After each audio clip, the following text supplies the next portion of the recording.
এই চ্যানেলের কোনো ভিডিও কোনো তথ্যকে সম্পূর্ণ সঠিক বলে দাবি করে না। ভিডিওতে দেখানো সমস্ত তথ্য বিভিন্ন পৌরাণিক গ্রন্থ ও ইন্টারনেট থেকে গৃহীত, যা মানুষের শিক্ষার জন্য তৈরি করা হয়েছে। এখানে ব্যবহৃত কপিরাইটযুক্ত উপাদান ন্যায্য ব্যবহারের নীতিমালার অধীনে ব্যবহৃত হয়েছে। হিন্দু পুরাণে এমন কিছু কাহিনীর উল্লেখ রয়েছে যা আমাদের চিন্তার বাইরে। নারী জাতির এক সাধারণ ঘটনা হলো মাসিক ধর্ম। আমরা হয়তো সবাই জানি যে মেয়েদের প্রতি মাসে একটি শারীরিক ক্রিয়া হয়, যাকে মাসিক বা পিরিয়ড বলা হয়। বিজ্ঞান বলছে এটি খুব স্বাভাবিক, কিন্তু পৌরাণিক তথ্যে রয়েছে এর ওপর একটি ঘটনা। কী কারণে নারীদের এই যন্ত্রণা ভোগ করতে হয়, পুরুষদের নয়। কথিত আছে একবার দেবরাজ ইন্দ্র এবং গুরু বৃহস্পতির মধ্যে বিবাদের সৃষ্টি হয়, আর এই বিবাদের সুযোগ নিয়ে অসুররা দেবলোক আক্রমণ করে। ফলে ইন্দ্রকে সিংহাসন ছেড়ে পালিয়ে যেতে হয়। তিনি নিজেকে রক্ষা করতে পিতামহ ব্রহ্মার শরণাপন্ন হন। ব্রহ্মা তাকে বললেন এক ব্রহ্মজ্ঞানীর সেবা করতে। এই সেবায় যদি সে সন্তুষ্ট হয় তাহলে ইন্দ্র নিজের হারানো আসন ফিরে পাবে। ব্রহ্মার কথা মতো ইন্দ্র একজন ব্রহ্মজ্ঞানীর সেবায় নিয়োজিত হল। তবে সেই জ্ঞানী ছিলেন অসুর পুত্র। এই কারণে তার মনের মধ্যে অসুরদের প্রতি দয়া ছিল। তাই ইন্দ্রদেবের দেওয়া সমস্ত উপহার তিনি অসুরদের দান করতেন। একদিন ইন্দ্র এই সত্য জানতে পারলেন।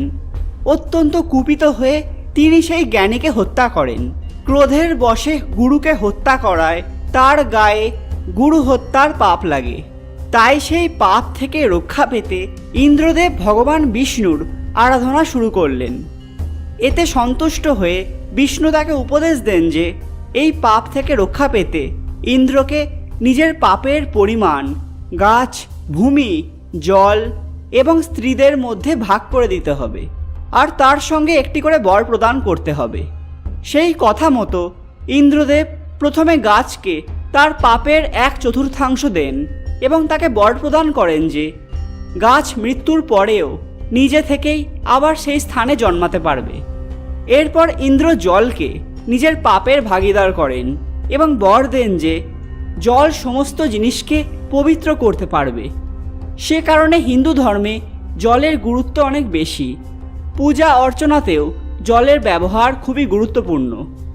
এরপর ইন্দ্র ভূমিকে তার পাপের 1/4 দিয়ে বর প্রদান করেন যে ভূমিতে আসা কোনো আঘাত নিজে থেকেই ঠিক হয়ে যাবে। সবশেষে ইন্দ্রদেব গিয়েছিলেন স্ত্রীদের কাছে। ইন্দ্রদেবের পাপের বাকি অংশ গ্রহণ করে মেয়েরা। এ কারণেই নাকি মেয়েদের এই মাসিক পীড়া সহ্য করতে হয়। তবে এই বলিদানের জন্য ইন্দ্র তাদের বর প্রদান করেন যে মেয়েরা ছেলেদের থেকে বেশি কাম ভোগ করতে পারবেন। এজন্যই হিন্দু শাস্ত্র মতে মেয়েদের প্রতি মাসে মাসিক হয়।